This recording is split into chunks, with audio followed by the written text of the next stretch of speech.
Back in university, our logic professor joked, "Men are logical, women are not." Well, let's just say, life proved him wrong more than once. So, how come women so often succeed in business, sometimes even more than men? What strengths do we have, and how do we use them to our advantage? Today, let's talk about what it takes to become a successful woman and leader in a business world often dominated by men. I've been my own boss for over 25 years.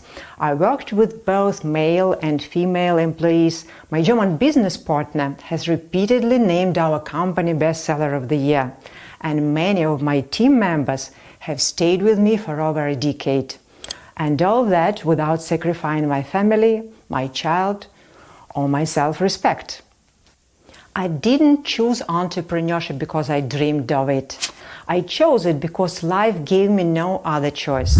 You can watch the full story on my channel, the link is in the description. But today is not about me.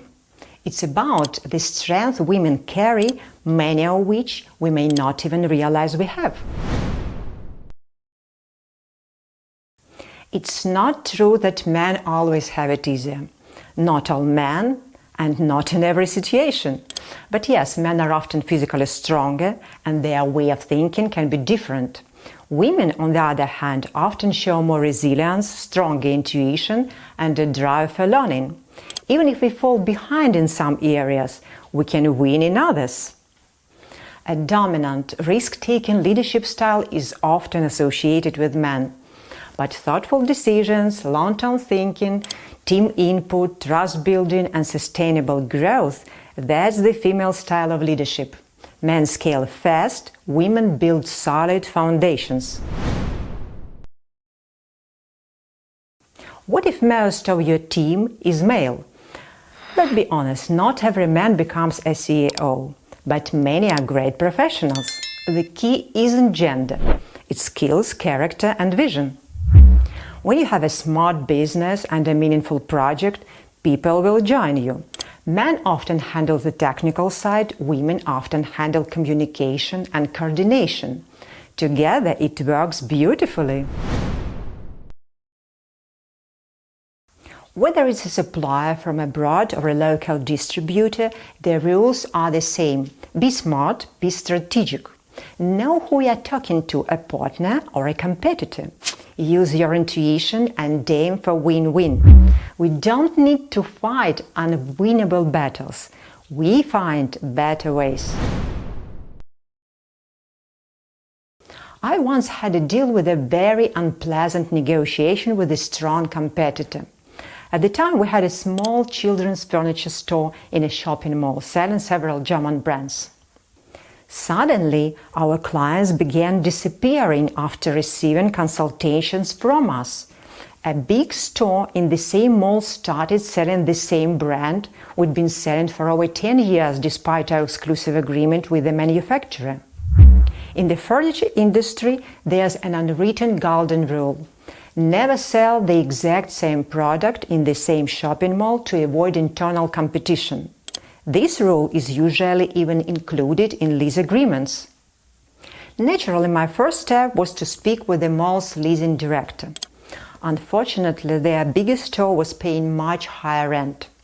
So, the management had no interest in helping us.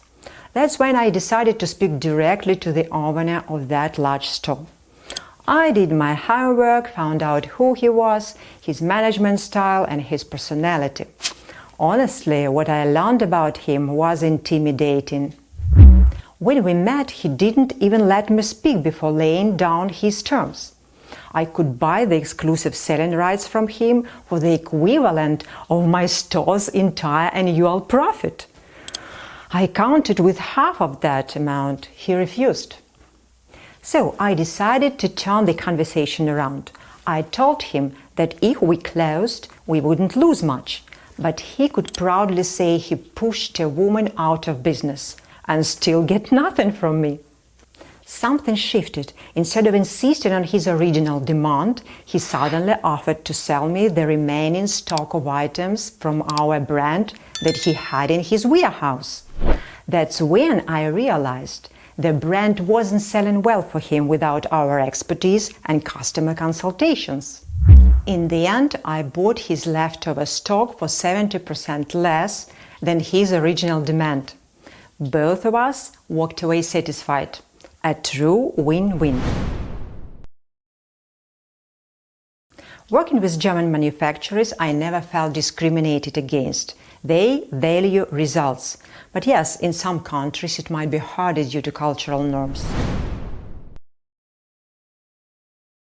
Love yourself first. That's where energy comes from. Personal wins make you magnetic. Business and family can coexist harmoniously when your family supports you and shares in the benefits of your success. When a woman maintains balance in life and business, she flourishes at any age.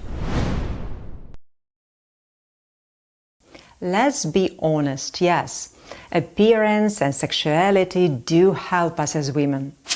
They help us build warm, genuine connections with everyone we meet. But here's the secret. It's not just about looks. Whether you're slim or curvy, blonde or brunette, it's your inner charm and charisma that truly make the difference. I once had an employee I called the Sunshine Woman. When she walked into the office, everyone lit up. Her energy was contagious. Even on my worst days, she made me believe things would get better. And I did believe her. She didn't have a model figure, she was full-bodied, confident, and had this magnetic presence. She radiated strength. And guess what?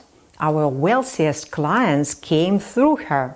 They trusted her, they respected her. Her way with words and natural charm worked like magic. So, ladies, take note. That kind of presence can't be bought, but it can be cultivated. If this message helped you, please share it. Someone you know might need it today. And if you subscribe, I'll be so happy to have you here.